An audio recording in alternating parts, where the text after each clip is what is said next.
Of humanity award के chairperson Samudra Gupta ji, Assam के information commissioner chief guest Wajbir Hussain ji, recipient हम लोग का सबका आदरणीय प्रोफेसर रमेश भारद्वाज जी और उनकी मैडम, और यहाँ उपस्थित हम लोग के invited guest, special guest, media person और असम के कोने कोने से आए हुए पार्टिसिपेंट, मैं सबको नया साल की शुभकामना देता हूँ। और आज ये स्पेशल डे में आप लोग सब लोग आके इसको सक्सेस किया, इसीलिए मैं धन्यवाद भी देता हूँ। आज हमारे लिए एक ऐतिहासिक दिन है, क्योंकि हम लोग अभी तक 16 जो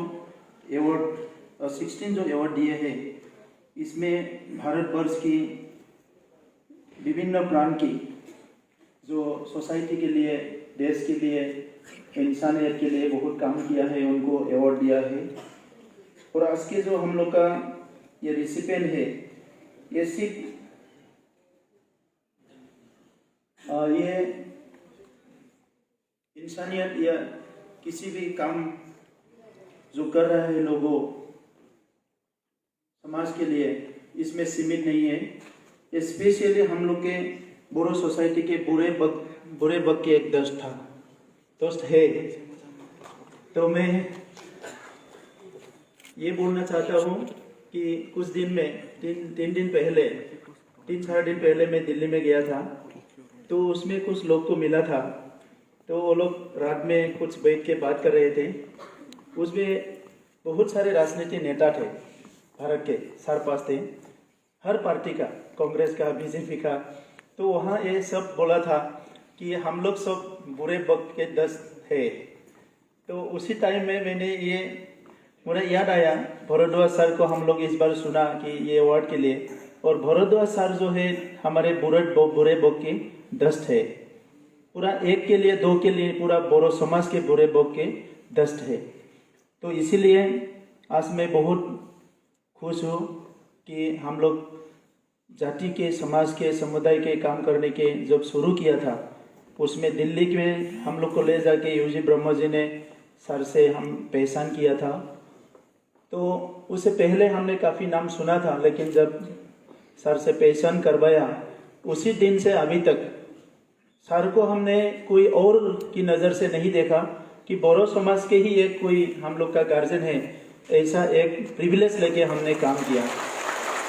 तो इसीलिए मैं पहले सर के और मैडम की जो भारद्वाज फैमिली है दिल्ली में, वो हम लोग का बोधों के लिए एक हिस्सा है।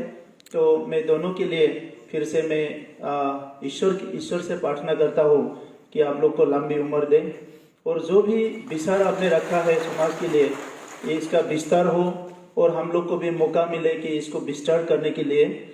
आज मैं ज़्यादा कुछ बोलना नहीं चाहता हूँ कि हम लोग का जो अभी का जो फीलिंग्स है, रियलाइजेशन है, कम समय के जो मेरा रियलाइजेशन है, तो इसमें ये मुझे दिखाई दिया कि पूरा दुनिया में समाज को एक अच्छा लेवल पे लाने के लिए, एक स्टेटस में लाने के लिए कुछ लोग होता है।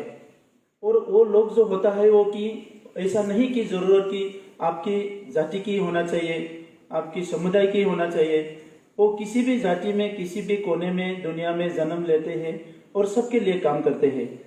और ऐसे लोगों के लिए ही आज दुनिया अगर इतना अच्छा हो रहा है कि सबके लिए हम लोग बोल रहे हैं कि दुनिया अभी जो है यहाँ बुरा भी हो रहा है, लेकिन इतना अच्छा जो दुनिया हम लोग को मिल रहा है, तो इसके लिए कुछ ऐसे लोग होता है जो समाज के लिए हर समय काम करते हैं और वो अपने लिए नहीं सोचते हैं। सर का जो जीवन है, ये हमारे लिए एक सीखने का बात है, एक आइडियोलॉजी है ये, कि सर ने जैसे जीवन वहाँ बिताया है, एक गांधी इसमें हिंदुस्तानी साहित्य सभा में रह के, तो उसमें ऐसा एक जिंदगी हम लोग सोच भी नहीं सकते हैं। तो वो जो मैंने देखा, तब मेरा भी जीवन में काफ़ी बदलाव आया और हम लोग को बहुत सीख मिला है। और उपेंद्र नाथ ब्रह्मा जी, जिसके लिए अभी बोधो सोसाइटी अवार्ड हम लोग देते हैं, बोडोफा नाम से हम लोग पुकारते हैं। ये हम लोग फादर ऑफ बोडोस इसको मान लिया है। तो वो भी एक ऐसे ही इंसान थे कि कुछ उनका जो विचार था, उनका सोच था, वो बोडो समाज को एक ड्रीम दिया था, एक गोल दिया था, एक डेस्टिनेशन दिया था। कभी कभी क्या होता है, हम लोग का जिंदगी में हम लोग का कोई गोल नहीं होता है, एम नहीं होता है, कोई डेस्टिनेशन नहीं होता है, तो हम लोग घुमा फिरा के हम लोग का दुनिया जिंदगी ऐसे ही बिता देते हैं। तो ऐसे ही समाज का भी होता है। और ये बोडो समाज को बोडोफा उपेंद्रनाथ ब्रह्म जो है एक गोल दिया है, एक डेस्टिनेशन दिया है, और उसको ही लेके अभी हम लोग चल रहे हैं। दुनिया के काफी लोगों के लिए उपेंद्र ब्रह्म जी का जो मूवमेंट था वो एक पॉलिटिकल मूवमेंट था, लेकिन मेरे लिए या हम लोग कुछ लोगों के लिए जो सोचते हैं उनके लिए ये सिर्फ पॉलिटिकल मूवमेंट नहीं था।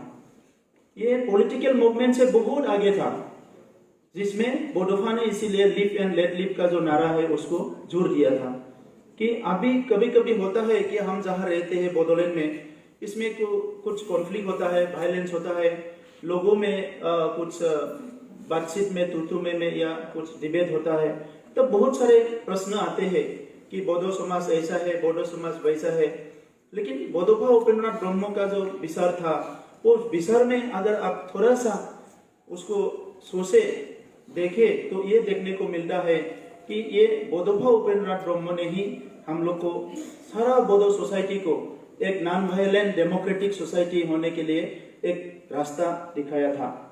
और उसी रास्ता से चल के अभी तक का बोडो सोसाइटी अगर इंडिया में, भारत में है, अगर इतना छोटा एक जाति जो है, पॉपुलेशन इतना कम है, इसका अभी भाषा जो इस क्षेत्र में आ गया है, बहुत सारे काम हुआ है, जो बड़ा संख्या में इसमें कम्युनिटीज है, जो समुदाय है, उसका भी नहीं हुआ है।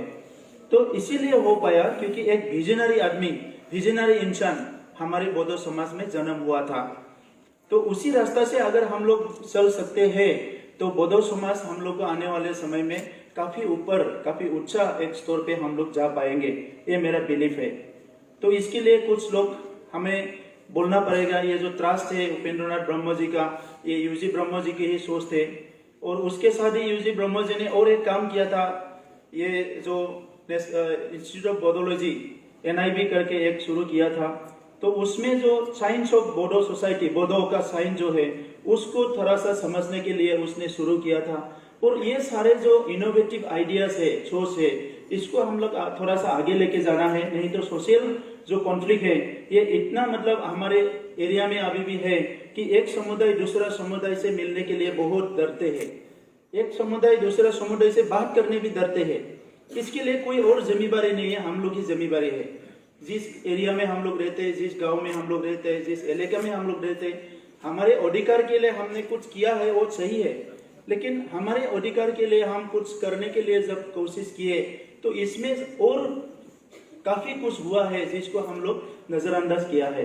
उसकी वजह से अभी जो है हम लोग का जो माहौल बनना है कि एक ह्यूमन सिविलाइजेशन का, हम लोग का एक पीसफुल एक सोसाइटी बनाने का, वो कुछ कंप्लीटली बिगड़ गया है। और उसमें आता है गांधी जी का फिलोसॉफी, जिसमें भरद्वाज सर इतने सालों से काम कर रहे हैं।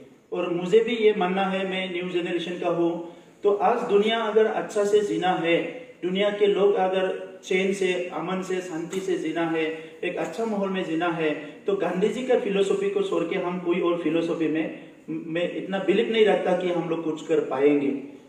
तो मैं ज्यादा बोलना नहीं चाहता हूँ।